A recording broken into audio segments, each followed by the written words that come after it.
April ತಿಂಗಳು ಬಂತು ಅಂತಂದ್ರೆ ಕನ್ನಡದ ಒಬ್ಬರು ಶ್ರೇಷ್ಠ ಸಾಹಿತಿಯ ಹುಟ್ಟುಹಬ್ಬ. ಯಾರು ಅಂತ ಕೇಳಿದ್ರ ಅವರೇ ನಮ್ಮ ರಾಯಸಂ ಭೀಮಸೇನ ರಾವ್ ಅವರು. ಯಾರು ಈ ರಾಯಸಂ ಭೀಮಸೇನ ರಾವ್ ಅಂತ ಕೇಳಿದ್ರ ಅವರೇ ನಮ್ಮ ಶ್ರೇಷ್ಠ ಹಾಸ್ಯ ಸಾಹಿತಿ.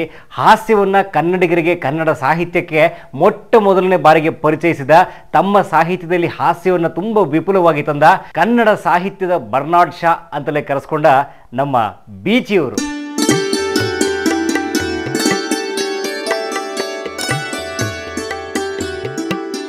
ಇಂತಹ ನಮ್ಮ ಹಾಸ್ಯ ಬ್ರಹ್ಮ ಬೀಚಿಯವರ ಬದುಕಿನ ಬಗ್ಗೆ ಹೆಚ್ಚೆಚ್ಚು ವಿವರಗಳನ್ನ ನಿಮಗೆ ಕೊಡೋಕೆ ಮೊದಲು ಇವರ ಹಾಸ್ಯದ ಧಾಟಿ ಹೇಗಿರ್ತಿತ್ತು, ಮಾತಿನ ಮೊನಚು ಹೇಗಿರ್ತಿತ್ತು ಅಂತ ಒಂದು ಪುಟ್ಟ ಉದಾಹರಣೆಯನ್ನ ನಿಮಗೆ ಕೊಡಬೇಕು ಅಂತ ಅನಿಸ್ತಾ ಇದೆ. ಬೀಚಿಯವರು ಸುಧಾ ವಾರಪತ್ರಿಕೆಗೆ ಉತ್ತರ ಭೂಪ ಅಂತ ಒಂದು ಪ್ರಶ್ನೋತ್ತರ ಮಾಲಿಕೆಯನ್ನು ನಡೆಸ್ತಾ ಇದ್ರು. ಅಂದ್ರೆ ಅದರಲ್ಲಿ ಓದುಗರು ಕೆಲವು ಪ್ರಶ್ನೆಗಳನ್ನ ಕಳಿಸ್ತಾ ಇದ್ರು. ಅದಕ್ಕೆ ಬೀಚಿಯವರು ತಮ್ಮದೇ ಆದ ಹಾಸ್ಯ ಶೈಲಿಯಲ್ಲಿ, ಬರವಣಿಗೆಯ ಶೈಲಿಯಲ್ಲಿ ಉತ್ತರವನ್ನು ಕೊಡ್ತಾ ಇದ್ರು. ಅದು ಈಗ ಪುಸ್ತಕ ಆಗಿ ಕೂಡ ಹೊರಗಡೆ ಬಂದಿದೆ.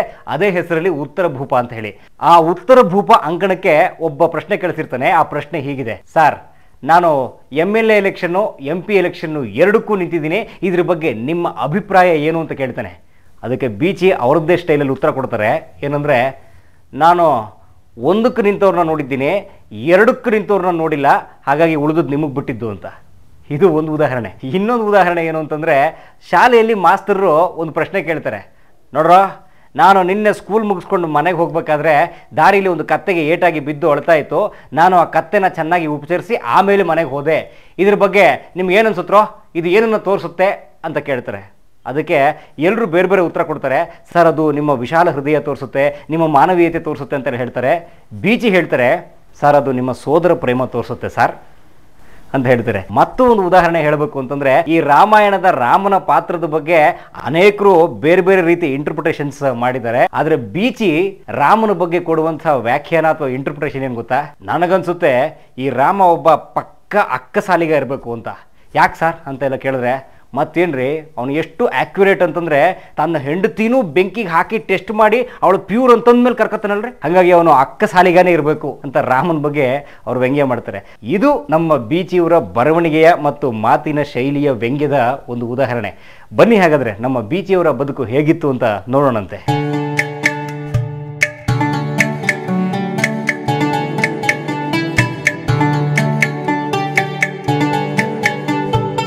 ಇಂತಹ ನಮ್ಮ ಹಾಸ್ಯ ಬ್ರಹ್ಮ ಬೀಚಿಯವರು ಹುಟ್ಟಿದ್ದು ಏಪ್ರಿಲ್ 23, 1913 ಇವತ್ತಿನ ದಾವಣಗೆರೆ ಜಿಲ್ಲೆಯ ಹರಪನಹಳ್ಳಿ.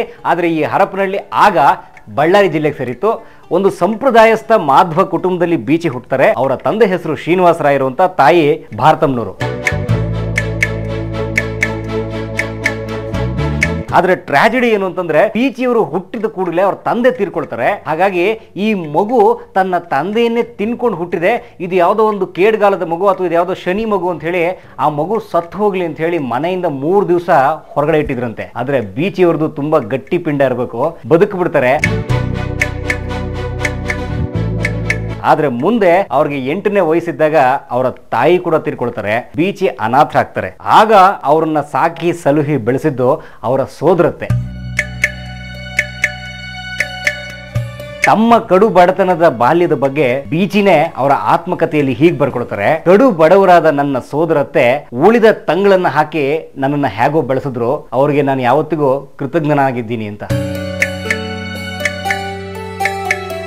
ಇನ್ನು ಬೀಚಿಯವರ ವಿದ್ಯಾಭ್ಯಾಸಕ್ಕೆ ಬರೋದಾಯ್ತು ಅಂತಂದ್ರೆ, ಅವರು ಓದಿದ್ದು ಕೇವಲ 10ನೇ ಕ್ಲಾಸ್ ಅಂದ್ರೆ SSLC ಮಾತ್ರ. ಅದು ಆ 10ನೇ ಕ್ಲಾಸ್ ಓದಕ್ಕೆ 16 ಸರ್ಕಸ್ ಮಾಡ್ಬೇಕಾಯ್ತು, 16 ಸೈಕಲ್ ತುಳಿಬೇಕಾಯ್ತು ಅಂತ ಬೀಚಿ ಮತ್ತೆ ತಮ್ಮ ಆತ್ಮಕಥೆಯಲ್ಲಿ ಬರ್ಕೊಳ್ತಾರೆ. ಯಾಕೆ ಅಂತಂದ್ರೆ, 2 ಹೊತ್ತಿನ ಊಟ ಸಂಪಾದಿಸಿಕೊಂಡು ಬದುಕೋದೇ ಕಷ್ಟವಾಗಿದ್ದ ಕಾಲದಲ್ಲಿ ಅವರು ಶಾಲೆಗೆ ಸೇರಿ ಆ ಶಾಲೆಯ ಫೀಸ್ ಕಟ್ಟೋದಕ್ಕೆ ಪ್ರತಿ ಸಾರ್ತಿನೂ ಅವ್ರಿವ್ರ ಹತ್ರ ಬೇಡಿ ಹೇಗೋ ಫೀಸ್ ಕಟ್ಕೊಂಡು SSLC ವರೆಗೂ ಬರ್ತಾರೆ. ಆದ್ರೆ ಮುಂದಕ್ಕೆ ಕಾಲೇಜ್ಗೆ ಫೀಸ್ ಕಟ್ಟೋಕೆ ಸಾಧ್ಯವಾಗದೆ ಬೀಚಿ ತಮ್ಮ ವಿದ್ಯಾಭ್ಯಾಸವನ್ನ ಅಲ್ಲಿಗೆ ನಿಲ್ಲಿಸ್ತಾರೆ. ಮುಂದೆ ಅವರು ಕೆಲಸ ಹುಡುಕೋಕ್ ಪ್ರಾರಂಭ ಮಾಡ್ತಾರೆ. ಹೀಗೆ ತಮ್ಮ ಶಾಲೆಯ ಫೀಸ್ ಅನ್ನ ಅವ್ರಿವ್ರ ಹತ್ರ ಬೇಡಿ ತಗೊಳ್ತಾ ಇದ್ದ ಬೀಚಿಯವರು ಅದ್ರ ಬಗ್ಗೆ ಮತ್ತೆ ತಮ್ಮ ಆತ್ಮಕಥೆಯಲ್ಲಿ ಒಂದು ಸಾಲು ಬರೀತಾರೆ: ಈ ಜಗತ್ತಿನಲ್ಲಿ ದೇವ್ರಿಲ್ಲ ಅಂತ ಯಾರಾದ್ರೂ ಹೇಳಿದ್ರೆ ನಾನು ಹೌದು, ಇರ್ಲಿಕ್ಕಿಲ್ವೇನೋ ಅಂತ ಹೇಳ್ತೀನಿ.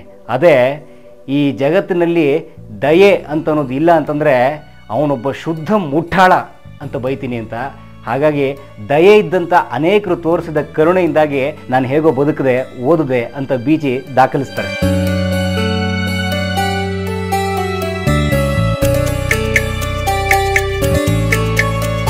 ಹೀಗೆ ಹೇಗೋ ಕಷ್ಟಪಟ್ಟು ತಮ್ಮ SSLC ಮುಗಿಸಿದ ನಂತರ ಇನ್ನು ಬದುಕಲೇಬೇಕು ಅಂತ ಅನ್ನುವ ಅನಿವಾರ್ಯಕ್ಕಾಗಿ ಅಲ್ಲಿ ಇಲ್ಲಿ ಅನೇಕ ಚಿಕ್ಕ ಪುಟ್ಟ ಕೆಲಸಗಳನ್ನ ಮಾಡ್ತಾರೆ. ಆದ್ರೆ ಅದೇ ಹೊತ್ತಿಗೆ ಅವರಿಗೆ ಸರ್ಕಾರದಲ್ಲಿ ಒಂದು ಅಟೆಂಡರ್ ಕೆಲಸ ಸಿಗುತ್ತೆ. ಬೀಚಿ ತಮ್ಮ ಬದುಕನ್ನ ಪ್ರಾರಂಭಿಸಿದ್ದು ಒಬ್ಬ ಅಟೆಂಡರ್ ಆಗಿ. ಆ ಅಟೆಂಡರ್ಗೆ ಮುಂದೆ ಪೊಲೀಸ್ ಇಲಾಖೆಗೆ ವರ್ಗ ಆಗುತ್ತೆ. ಪೊಲೀಸ್ ಡಿಪಾರ್ಟ್ಮೆಂಟ್ ನಲ್ಲೇ ಬೀಚಿಯವರು ತಮ್ಮ ಬದುಕಿನ ಬಹುಪಾಲನ್ನ ಕಳೆದದ್ದು.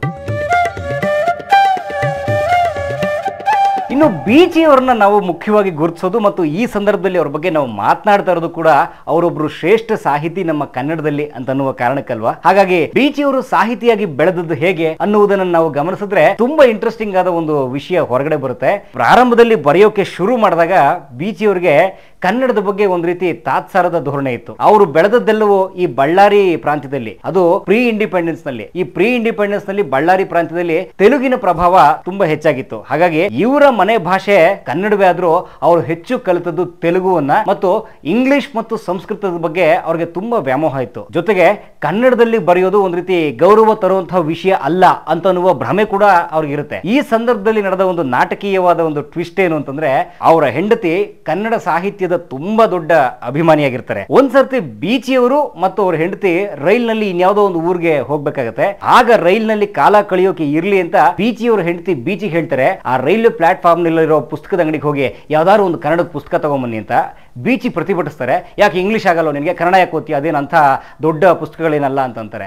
ಆಗ ಅವ್ರ ಹೆಂಡತಿ ಹಠ ಹಿಡಿದು ಇಲ್ಲ ಕನ್ನಡದ್ದೇ ಪುಸ್ತಕ ಬೇಕು ಅಂತಂದಾಗ ಒಲ್ಲದ ಮನಸ್ಸಿನಿಂದ ಬೀಚಿ ಆ ರೈಲ್ವೆ ಪ್ಲಾಟ್ಫಾರ್ಮ್ ನ ಪುಸ್ತಕದ ಅಂಗಡಿಗೆ ಹೋಗ್ತಾರೆ. ಅಲ್ಲಿ ತುಂಬಾ ಖಾರವಾಗಿ ಆ ಪುಸ್ತಕದ ಅಂಗಡಿಯನ್ನು ಕೇಳ್ತಾರೆ, ನೋಡಯ್ಯ ಕನ್ನಡದಲ್ಲಿ ಪ್ರಿಂಟ್ ಆಗಿದ್ರೆ ಸಾಕು, ಯಾವುದೋ ಒಂದು ಪುಸ್ತಕ ಕೊಡು, ಅದು ರೈಲ್ವೆ ರಿಸರ್ವೇಶನ್ ಟಿಕೆಟ್ ಬುಕ್ ಆದ್ರೂ ಪರವಾಗಿಲ್ಲ, ಅದನ್ನೇ ಕೊಡು ಅಂತ ಕೇಳ್ತಾರೆ.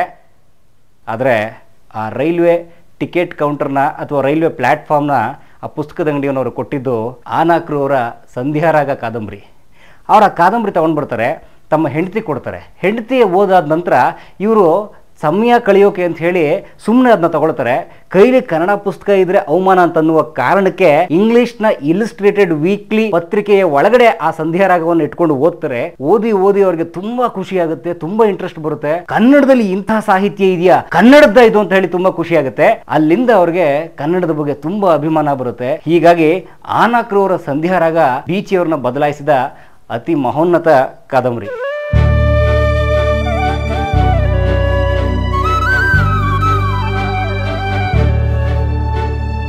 ಅಲ್ಲಿಂದ ಮುಂದಕ್ಕೆ ಬೀಚಿಯವರು ನಿಧಾನವಾಗಿ ಬರವಣಿಗೆಯನ್ನ ಕನ್ನಡದಲ್ಲಿ ಪ್ರಾರಂಭಿಸ್ತಾರೆ. ಪುಟ್ಟ ಪುಟ್ಟ ಲೇಖನಗಳನ್ನ, ಒಂದು ರೀತಿ ಅಂಕಣ ಬರಹಗಳನ್ನ ಬರೆಯೋಕೆ ಪ್ರಾರಂಭ ಮಾಡ್ತಾರೆ. ಜೊತೆಗೆ ಅವರ ಮೇಲೆ ಪ್ರಭಾವ ಬೀರಿದ ಇತರರು ಯಾರು ಅಂತಂದ್ರೆ ಅದು ನಮ್ಮ ಪೂಜ್ಯ DVG ಅವರು ಮತ್ತು ಅವರ ಮಂಕುತಿಮ್ಮನ ಕಗ್ಗ, KV ಅಯ್ಯರ್ ಅವರ ರೂಪದರ್ಶಿ, ಚಂಬಾ ಜೋಶಿ ಅವರ ಕೆಲವು ಲೇಖನಗಳು ಇತ್ಯಾದಿ ಪುಸ್ತಕಗಳು.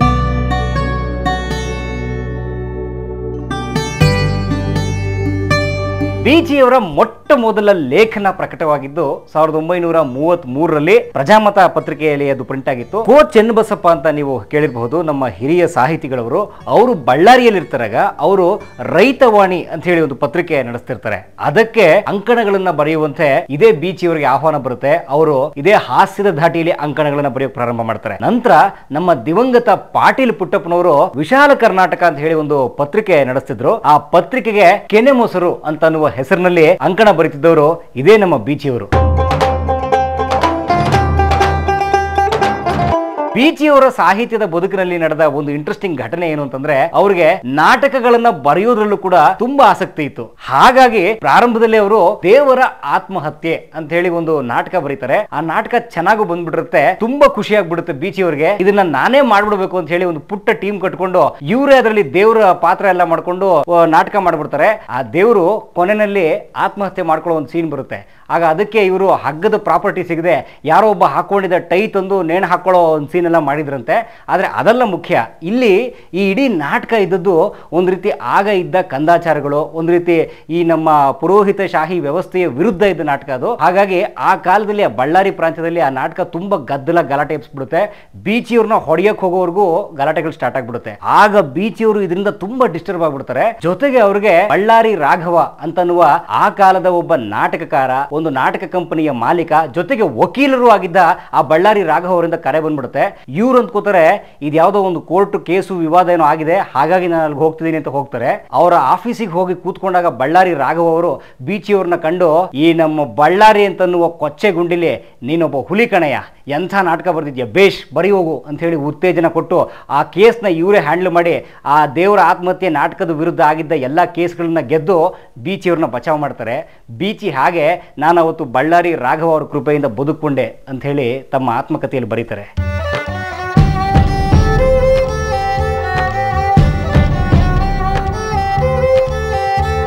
ಆದ್ರೆ ಮುಂದೆ ನಮ್ಮ ಬೀಚಿಯವರು ಹೆಚ್ಚಾಗಿ ಬರೆದದ್ದು ನಾಟಕಗಳಿಗಿಂತಲೂ ಹಾಸ್ಯ ಲೇಖನಗಳನ್ನ, ಹಾಸ್ಯ ಕಾದಂಬರಿ, ಕಥೆ, ಹರಟೆ ಇತ್ಯಾದಿ ಸಾಹಿತ್ಯವನ್ನ. ದಾಸಕೂಟ ಅಂತನ್ನುವ ಬೀಚಿಯವರದೊಂದು ಕಾದಂಬರಿ ಇದೆ. ಆ ಕಾದಂಬರಿಯ ವಿಶೇಷತೆ ಏನು ಅಂತಂದ್ರೆ, ಅದು ಕನ್ನಡದ ಮೊಟ್ಟ ಮೊದಲ ಹಾಸ್ಯವನ್ನೇ ಪ್ರಧಾನವಾಗಿಟ್ಕೊಂಡು ಬರೆದಂತಹ ಕಾದಂಬರಿ ಬೀಚಿಯವರು ಬರೆದದ್ದು.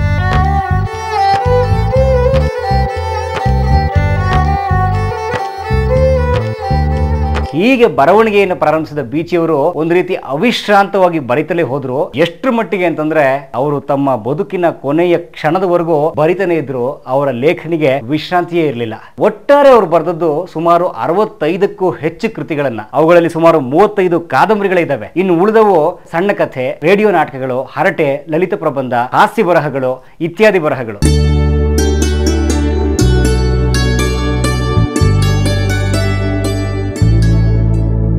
ಬೀಚಿಯವರ ಸಾಹಿತ್ಯದ ಒಂದು ಕಾಮನ್ ಫ್ಯಾಕ್ಟರ್ ಏನು ಅಂತಂದ್ರೆ ತಿಮ್ಮ ಅಂತನ್ನುವ ಪಾತ್ರ. ಅವರ ಯಾವುದೇ ನೀವು ಕಥೆ, ಕಾದಂಬರಿ ಅಥವಾ ಇನ್ಯಾವುದೇ ಒಂದು ವಿಷಯ ತಗೊಂಡ್ರು ಈ ತಿಮ್ಮ ಅಂತನೋನು ರಿಪಿಟೇಟಿವ್ ಆಗಿ ಮತ್ತೆ ಬರ್ತಾನೆ ಇರ್ತಾನೆ. ಯಾರು ಈ ತಿಮ್ಮ ಅಂತ ಬೀಚಿಯವ್ರನ್ನ ಕೇಳಿದಾಗ ಅವ್ರು ಹೇಳ್ತಾರೆ, ಇವನು ನಮ್ಮೆಲ್ಲ ಜನಸಾಮಾನ್ಯರ ಪ್ರತಿನಿಧಿ ಅಂತ. ಹಾಗಾಗಿ ತಿಮ್ಮ ಅಂತನ್ನುವ ಪಾತ್ರವನ್ನು ಅವರು ತುಂಬಾ ಸಮರ್ಥವಾಗಿ ದುಡಿಸ್ಕೊಂಡ್ರು, ಬರೆದ್ರು, ಅವನನ್ನ ಬೆಳೆಸಿದ್ರು. ಈ ತಿಮ್ಮ ಅಂದ ತಕ್ಷಣ ನಮ್ಗೆ ಮತ್ತೊಬ್ರು ನೆನಪಾಗ್ತಾರಲ್ವಾ?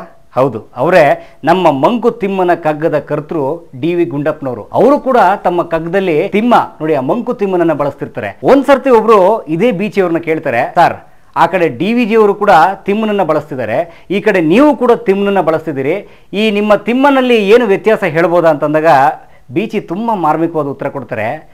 ಅವರ ತಿಮ್ಮನಿಗೂ ನನ್ನ ತಿಮ್ಮನಿಗೂ ತುಂಬ ವ್ಯತ್ಯಾಸ ಏನಿಲ್ಲ, ಒಂದೇ ವ್ಯತ್ಯಾಸ ಏನು ಅಂತಂದರೆ ಅವ್ರ ತಿಮ್ಮ ಸೂರ್ಯ, ನನ್ನ ತಿಮ್ಮ ಬೆಡ್ ಲ್ಯಾಂಪು ಅಂತ ಹೇಳ್ತಾರೆ. ಅದು ಬೀಚಿಯವರಿಗೆ ಡಿ.ವಿ.ಜಿಯವ್ರ ಬಗ್ಗೆ ಇದ್ದಂಥ ಅಪಾರವಾದ ಗೌರವ ಮತ್ತು ಅಭಿಮಾನ, ಜೊತೆಗೆ ಅವ್ರಿಗಿದ್ದಂಥ ಒಂದು ಹಂಬಲ್ನೆಸ್.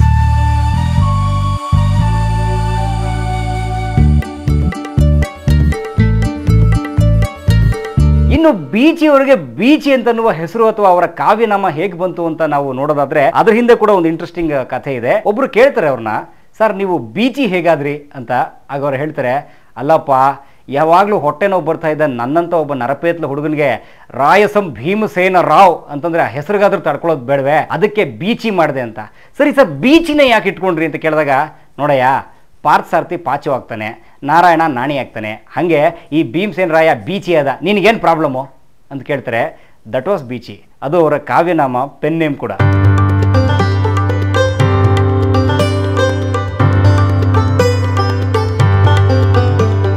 ಬೀಚಿಯವರದ್ದು ಹಾಸ್ಯ ಬರವಣಿಗೆ ಅಥವಾ ಹಾಸ್ಯ ಧಾಟಿಯ ಶೈಲಿ ಅಂತ ಕೂಡಲೇ ಅದೊಂದು ರೀತಿ ಯಾವುದೋ ಟೈಮ್ ಪಾಸ್ಗೋ ಅಥವಾ ನಕ್ಕು ಮರ್ತು ಬಿಡುವಂಥ ಹಾಸ್ಯ ಖಂಡಿತ ಅಲ್ಲ.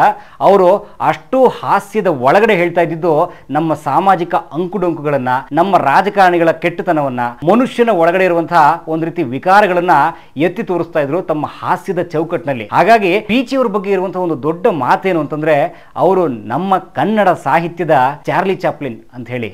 ಚಾಪ್ಲಿನ್ ಕೂಡ ಹಾಗೆ ಮಾಡಿದವನು. ಅವನು ಎಲ್ಲರನ್ನು ನಗಿಸ್ತಲೇ ಒಂದು ರೀತಿ ಸಾಮಾಜಿಕ ವಿಡಂಬನೆಯನ್ನ, ಸಮಾಜದಲ್ಲಿರುವ ಹುಳುಕುಗಳನ್ನೆಲ್ಲ ಹೇಗೆ ತೋರಿಸ್ದ, ಬೀಚಿಯವರು ಕೂಡ ತಮ್ಮ ಹಾಸ್ಯವನ್ನ, ತಮ್ಮ ಬರವಣಿಗೆ ಶೈಲಿಯನ್ನ ಈ ಎಲ್ಲದಕ್ಕೂ ಕೂಡ ಸಮರ್ಥವಾಗಿ ಬಳಸ್ಕೊಂಡ್ರು. ಅಷ್ಟು ಮಾತ್ರ ಅಲ್ಲ, ತಮ್ಮ ಬರವಣಿಗೆಯ ಮೂಲಕವೇ ಶೋಷಣೆ ಆದಾಗ, ದಬ್ಬಾಳಿಕೆ ಆದಾಗ ತುಂಬಾ ಕಠೋರವಾಗಿ ಪ್ರತಿಭಟಿಸಿದ್ರು ಕೂಡ. ಇನ್ನು ನಮ್ಮ ಬೀಚಿಯವರ ವ್ಯಕ್ತಿ ವಿಶಿಷ್ಟತೆ ಬಗ್ಗೆ ಮಾತನಾಡೋದಾಯ್ತು ಅಂತಂದ್ರೆ, ಅವ್ರದ್ದು ಒಂದು ರೀತಿ ರಿಜಿಡ್ ಆದ ಅಥವಾ ಒಂದು ರೀತಿ ಸಂಪ್ರದಾಯಬದ್ಧವಾದ ಮನಸ್ಸಾಗಿರ್ಲಿಲ್ಲ. ಒಂದು ರೀತಿ ಉದಾರವಾದ, ಎಲ್ಲವನ್ನೂ ಒಳಗೊಳ್ಳುವ ವಿಶಾಲವಾದ ದೃಷ್ಟಿಕೋನದಲ್ಲಿ ನೋಡುವಂತ ಮನಸ್ಸು ಬೀಚಿಯವರದಾಗಿತ್ತು. ಇದಕ್ಕೊಂದು ಉದಾಹರಣೆ ಅಂತಂದ್ರೆ ಅವರ ಮಗನ ಸಾವು.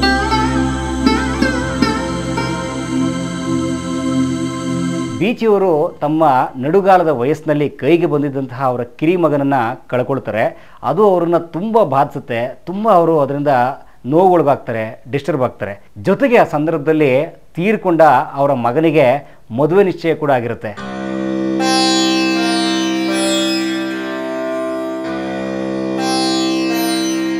ತುಂಬ ಜನ ಬೀಚಿಯವರ ಮಗನ ಸಾವಿಗೆ ನಿಶ್ಚಯವಾಗಿದ್ದ ಹುಡುಗಿಯ ಕಾಲ್ಗುಣ ಕಾರಣ ಅಂಥೇಳಿ ದೂರೋಕ್ಕೆ ಶುರು ಮಾಡ್ತಾರೆ. ಆಗ ಬೀಚಿ ಅದಕ್ಕೆ ಮಾತಿನಲ್ಲಿ ಉತ್ತರ ಕೊಡಲ್ಲ. ಅವರು ಯಾವ ಹುಡುಗಿಯ ಕಾಲ್ಗುಣ ಸರಿ ಇಲ್ಲ ಅಂತ ಹೇಳ್ತಿದ್ರೋ ಅದೇ ಹುಡುಗಿಯನ್ನು ಇದ್ದ ತಮ್ಮ ಇನ್ನೊಬ್ಬ ಮಗನಿಗೆ ತರ್ತಾರೆ. ಆ ಮೂಲಕ ಈ ಒಂದು ರೀತಿ ಸಾಮಾಜಿಕ ಅನಿಷ್ಟಗಳನ್ನು, ಒಂದು ರೀತಿ ಮೌಢ್ಯ ಕಂದಾಚಾರಗಳನ್ನು ಮೆಟ್ಟಿ ನಿಂತವರು ಮತ್ತು ನಮ್ಮ ಕೃತಿಯ ಮೂಲಕ ಉತ್ತರ ಕೊಟ್ಟವರು ನಮ್ಮ ರಾಯಸಂ ಭೀಮಸೇನ ರಾವ್ ಅಥವಾ ಬೀಚಿಯವರು. ಆ ಕಾರಣಕ್ಕೆ ಅವರು ತುಂಬ ಎತ್ತರದ ಸ್ಥಾನದಲ್ಲಿ ನಿಲ್ತಾರೆ. ಬರೀ ಲೇಖಕರಾಗಿ ಮಾತ್ರ ಅಲ್ಲ, ಒಬ್ಬ ಉದಾರವಾದಿ ಮನುಷ್ಯ, ಮಾನವತಾವಾದಿ ಅನ್ನೋ ಕಾರಣಕ್ಕೆ.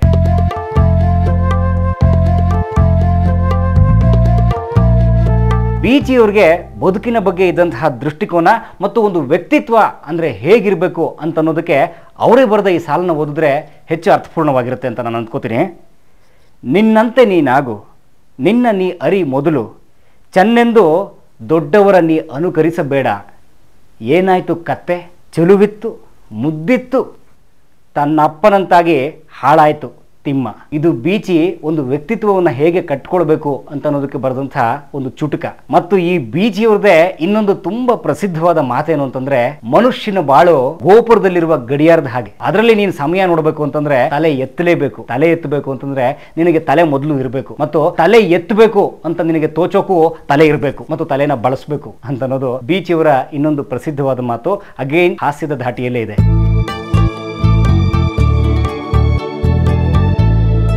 ಇಂತಹ ನಮ್ಮ ಬೀಚಿಯವರು ಡಿಸೆಂಬರ್ 7, 1980 ನಮ್ಮನ್ನೆಲ್ಲ ಬಿಟ್ಟು ಹೋದರು. ಬೀಚಿಯವರು ನಮ್ಮನ್ನೆಲ್ಲ ಭೌತಿಕವಾಗಿ ಬಿಟ್ಟು ಹೋಗಿರ್ಬೋದು, ಆದರೆ ಅವರು ಬರೆದಂತಹ ಶ್ರೇಷ್ಠವಾದ ಸಾಹಿತ್ಯದ ಮೂಲಕ, ಅವರು ಕನ್ನಡಿಗರಿಗೆ ತಮ್ಮ ಬರವಣಿಗೆಯ ಮೂಲಕ ಕೊಟ್ಟಂತಹ ಒಂದು ಹೊಸ ಒಳನೋಟದ ಮೂಲಕ, ಮತ್ತು ಕನ್ನಡಿಗರಿಗೆ ಮೊಟ್ಟ ಮೊದಲನೇ ಬಾರಿಗೆ ಪರಿಚಯಿಸಿದ ಆ ವ್ಯಂಗ್ಯ ಮೊನಚು ಶೈಲಿಯ ಬರವಣಿಗೆಯ ಮೂಲಕ ಯಾವತ್ತೂ ನೆನಪಿರ್ತಾರೆ.